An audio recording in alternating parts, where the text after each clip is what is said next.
بڑھتی ہے بڑھتی ہے وہ بہائم ہیں، اور ایک مخلوق وہ ہے کہ جن کی تسبیح، ذکر، سجدہ اور قیام ہی غذا ہے، اور یہ تیسری مخلوق حضرت انسان ہے کہ اب یہ اس دوراہے پہ کھڑی ہے، چاہے لڑک کے ادھر چلی جائے، چاہے پرواز کرے تو فرشتوں سے بھی آگے گزر جائے۔ اب یہ اس کا اختیار ہے۔ حضرت انسان اللہ کی تخلیق کا شاہکار ہے، تو وہ لڑک کے چوپایوں جیسے کام کرے تو پھر چوپایا تو وہ ہوا ہی ہوا، لیکن فرمایا بل ہم عدل، بلکہ چوپایوں سے بھی گزر گیا ہے، اس لیے کہ چوپائے کے پاس تو تھا ہی وہ جو اس نے کیا، اور اس کے پاس چراغ علم بھی تھا، جگمگاتی راہیں بھی تھی، جنت کے راستے بھی تھے۔ یہ آسمان کی طرف پرواز کرنے کی بجائے زمین کی طرف لڑک گیا تو یہ چوپایوں سے بھی بدتر ہے۔ اور اگر یہ دوسرا راستہ جو کہکشاؤں سے بھرا ہوا راستہ ہے، نور و نکہت سے سجا ہوا راستہ ہے، اس خیر کی راہ پہ گامزن ہوتا ہے تو پھر فرشتے بھی اس کی قسمت پہ رشک کرتے ہیں، پھر فرشتوں سے بھی آگے گزر جاتا ہے۔ یہ اللہ تعالیٰ نے ہر طرح سے راہیں اس کے لیے اجال دی ہیں، فطرتاً بھی اور انبیاء اور رسل کے ذریعے بھی، کتب کے ذریعے بھی، صحیفوں کے ذریعے بھی، مصلحین کے ذریعے سے، عقل و فہم جو دیا گیا اس کے ذریعے سے۔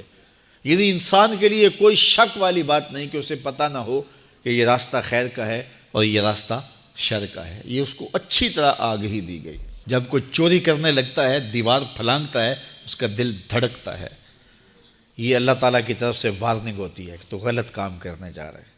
جب کوئی ڈاکہ مارنے لگتا ہے، ناکہ لگا کسی کو روکتا ہے، تو اس کا دل ڈرتا ہے کہ تو جرم کر رہا ہے۔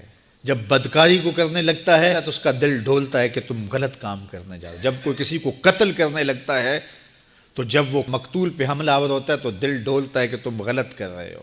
حتیٰ کہ دیوار رکھتے ہوئے ہمسائے کے 2 انچ بھی دبانے لگے تو دل ڈولتا ہے کہ تم غلط کر رہے ہو۔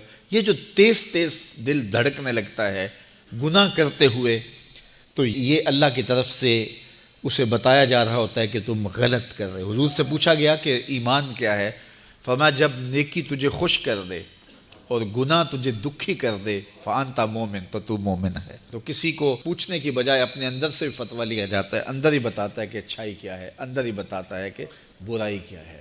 اب وہ کس راہ پہ چلے گا؟ میرے حضور نے فرمایا جنت کا راستہ مشکل اور کٹھن ہے، اور جو جہنم کا راستہ ہے وہ آسان اور آراستہ ہے، شہوات سے سجا ہوا راستہ ہے۔ اب تمہیں پتہ ہے کہ انجام کیا ہے اور تمہیں اختیار دیا گیا ہے۔